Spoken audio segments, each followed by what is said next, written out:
Men tend to be seduced by visuals.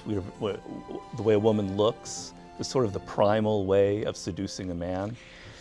Women are very prone to words, to the verbal aspect. And so many of these great early seducers were just great talkers. Benjamin Disraeli is one of the greatest seducers ever. I mean, absolutely brilliant. First of all, consider this. He was a dark-skinned Jewish man in England who became prime minister. And imagine the prejudice against somebody like that in a country like that. How did he ever do it? Because he was a charmer, a seducer. He could seduce the birds out of the trees. He seduced Queen Victoria. She was madly in love with this dark-skinned Jewish man. And the whole art of it was, for Disraeli, was to make the other person feel like they were special, they were brilliant. There's a quote I have in the book. There's this woman who said, after sitting next to Gladstone at dinner, Gladstone was the great rival of Disraeli. After sitting next to Gladstone at dinner, I thought he was the most brilliant man in England. After sitting next to Disraeli at dinner, I thought I was the most brilliant woman in England. Gladstone irritated people because he was so argumentative, so superior.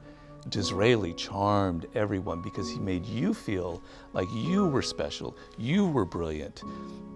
And he gave you the sense that you were the star of the show.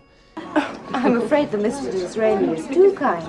He finds all ladies beautiful. Well, in this company, I cannot deny it. You have to know how to play the distance game. So this is the most common aspect of seduction. I'm sure you encounter it all the time. You assume that if you're always there, always writing emails, texting, phoning, being there, that this will win the other person, that you're gonna overwhelm them with your affection. And you don't realize that you're frightening them and you're showing insecurity. If you disappear for 2 or 3 days, suddenly, and it's a manipulation, believe me, it's a manipulation, suddenly they're starting to respect you. Suddenly they're starting to think of you. Suddenly they're not thinking of you as someone who's just out there to please. And the seduction, the psychology involved starts to affect them. And they start fantasizing about it. So you have to know how to create distance and absence and not always be in people's faces.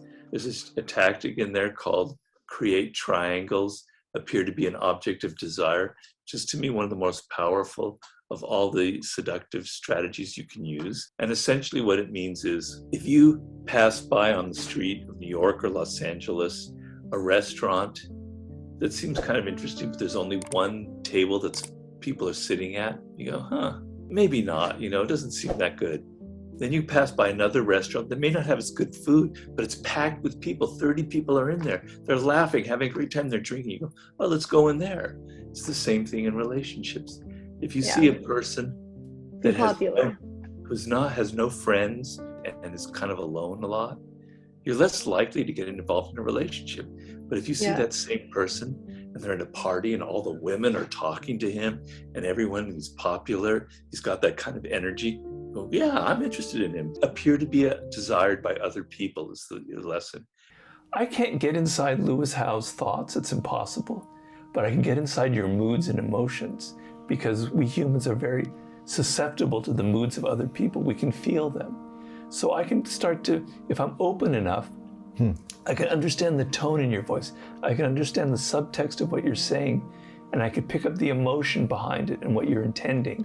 And once I do that, doors open up to you, left, right, and center. The whole universe opens up to you once you're able to put yourself in the mindset and the point of view of other people, enter their spirit. One of the greatest male seducers that ever lived was Errol Flynn, the actor. The power that Errol Flynn had, I had to study it and figure out what was the secret to his success. It wasn't really anything he did. He was completely undefensive. There wasn't a defensive bone in his body. He was open, non-judgmental, and women would say that when you would get into a room with him, you were afraid of this guy. 10 minutes with him in the room and you've lost all of your inhibitions. They said it was like drinking 4 martinis. It's because he was so relaxed that he would pass that mood to you. Human beings are not just logical animals. We're physical, we have bodies, and our emotions, our physicality responds to the physicality of the other person.